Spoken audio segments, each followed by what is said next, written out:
Mithun manual Thomas direct ചെയ്ത് ജയറാം, മമ്മൂട്ടി, ജഗദീഷ് തുടങ്ങിയവർ പ്രധാന വേഷങ്ങളിലെത്തിയ അബ്രഹാം ഓസ്ലറിൻ്റെ അനാലിസിസ് വീഡിയോ ആണിത്.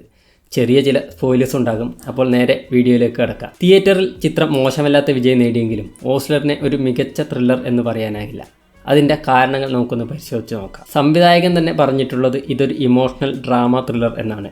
എന്നാൽ അത്തരത്തിലൊരു കണക്ഷൻ ചിത്രത്തിന് പ്രേക്ഷകരുമായി ഉണ്ടാക്കിയെടുക്കാൻ സാധിക്കുന്നില്ല. ഓസ്ലറിൻ്റെ കുടുംബത്തിന് സംഭവിക്കുന്ന ഒരു ദുരന്തമാണ് ഈ ഒരു ഇമോഷണൽ കണക്ഷന് വേണ്ടി ഉപയോഗിച്ചിരിക്കുന്നത്.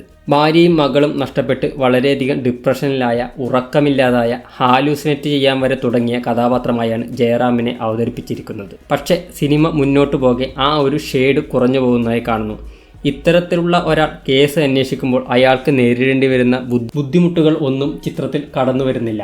അതുകൊണ്ട് ആ കഥാപാത്രമായുള്ള ഒരു കണക്ഷൻ പ്രേക്ഷകർക്ക് കിട്ടുന്നില്ല. ഇതേ ഒരു ക്യാരക്ടർ ആർക്ക് ഉള്ള കഥാപാത്രമാണ് മെമ്മറീസിലെ സാം എന്ന പൃഥ്വിരാജിൻ്റെ പോലീസ് കഥാപാത്രം. ഭാര്യയും മകളും നഷ്ടപ്പെട്ട് ആൽക്കഹോൾ അഡിക്റ്റായ സാം പിന്നീട് കേസന്വേഷണത്തിലെത്തുമ്പോൾ ഈ ഒരു അഡിക്ഷൻ അയാൾക്കുണ്ടാക്കുന്ന ബുദ്ധിമുട്ടുകൾ ചിത്രം വളരെ വ്യക്തമായി കാണിക്കുന്നുണ്ട്.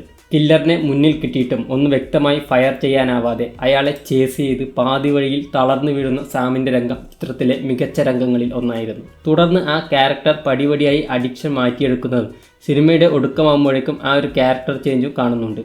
പക്ഷേ ഓസ്ലർ അത്തരത്തിലുള്ള നായകൻ്റെ ഒരു ക്യാരക്ടർ ജേണി മിസ്സിംഗ് ആണ്. ഇത് സിനിമയുടെ ആസ്വാദനത്തെ വളരെയധികം ബാധിക്കുന്നുണ്ട്. കൂടാതെ ജയറാമിനെ പോലുള്ള ഒരു നടൻ ഈ ചിത്രത്തിൽ വളരെ ഒരു മിസ്കാസ്റ്റായി തോന്നി.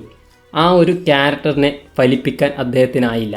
ഡയലോഗ് ഡെലിവറിയും ബോഡി ലാംഗ്വേജും എല്ലാം ആൾ വേറൊരാളായി അഭിനയിക്കുന്ന ഒരു ഫീല് മാത്രമാണ് തന്നത്. ചിത്രത്തിൻ്റെ മറ്റൊരു പ്രശ്നമായി തോന്നിയത് ഇതിൽ തെളിവുകൾ മിക്കതും നായകനെ സമയമാകുമ്പോൾ തേടി വരുന്നു എന്നതാണ്. ഇത് തിരക്കഥയുടെ ഒരു പ്രശ്നമായിട്ടാണ് തോന്നിയത്. അഞ്ചാം പാതിരയിലും ഇത്തരത്തിലുള്ള പ്രശ്നങ്ങൾ ഉണ്ടായെങ്കിലും അത് വലുതായൊന്നും ബാധിച്ചിട്ടില്ലായിരുന്നു. മറ്റൊരു പ്രധാന പ്രശ്നം, ചിത്രത്തിൻ്റെ കുറ്റവാളി ടാർഗറ്റ് ചെയ്യുന്നത് അയാൾക്ക് റിവെഞ്ച് എടുക്കാനുള്ളവരുടെ മക്കളെയാണ്. അത്തരത്തിൽ ഒരു മാനസിക നില ഒരു സൈക്കോയിലെ നമുക്ക് കാണാൻ പറ്റും. പക്ഷേ അലക്സാണ്ടർ എന്ന ഈ ക്യാരക്ടർ അത്തരത്തിൽ ഒരാളായി മാറിയെന്ന് സ്ഥാപിക്കുന്നതിൽ ചിത്രം പൂർണ്ണമായും പരാജയപ്പെട്ടു. കോമയിൽ നിന്ന് റിക്കവറായി ഓർമ്മകൾ മാഞ്ഞു തുടങ്ങിയ അലക്സാണ്ടർ കൃഷ്ണദാസിൻ്റെ വീഡിയോ കണ്ടിട്ടാണ് പഴയ കാര്യങ്ങളിലേക്ക് തിരിച്ചു വരുന്നത്. തുടർന്ന് കൃഷ്ണദാസുമായി ചേർന്ന് റിവെഞ്ച് എടുക്കുന്നു. സോ ഇവിടെയൊന്നും ഒരു സൈക്കോ ആണ് ഇയാളെന്ന് എനിക്ക് തോന്നിയിട്ടില്ല.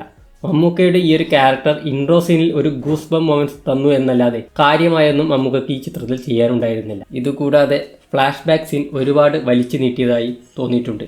അത് വളരെയധികം മുഷിപ്പുണ്ടാക്കി.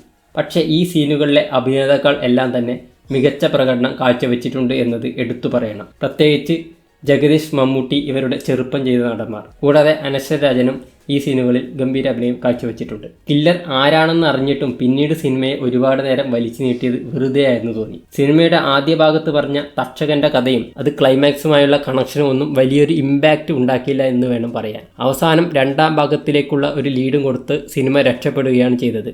ബാലിശമായ ട്വിസ്റ്റുകളും മുമ്പ് ഒരുപാട് സിനിമകൾ കണ്ട അതേപോലുള്ള സീനുകളും ചിത്രത്തെ വിരസമാക്കുന്നതിൽ സഹായിച്ചു എന്നല്ലാതെ മറ്റൊരു ഗുണവും ഉണ്ടാക്കിയില്ല. ത്രില്ലർ ചിത്രങ്ങൾക്ക് തിരക്കഥ ഒരു വലിയ ഘടകമാണ്. ഇവിടെ തിരക്കഥയുടെ പാളിച്ചയാണ് ചിത്രത്തെ പിന്നോട്ടടിച്ചത്. പരീക്ഷിച്ച് വിജയിച്ച ഈ ഒരു ക്യാരക്ടർ സൃഷ്ടിയും ടെംപ്ലേറ്റ് ഉപയോഗിച്ച് നല്ലൊരു ചിത്രം ഉണ്ടാക്കാമായിരുന്നു എങ്കിലും അതിൽ പരാജയപ്പെടുന്ന കാഴ്ചയാണ് കാണാൻ കഴിഞ്ഞത്.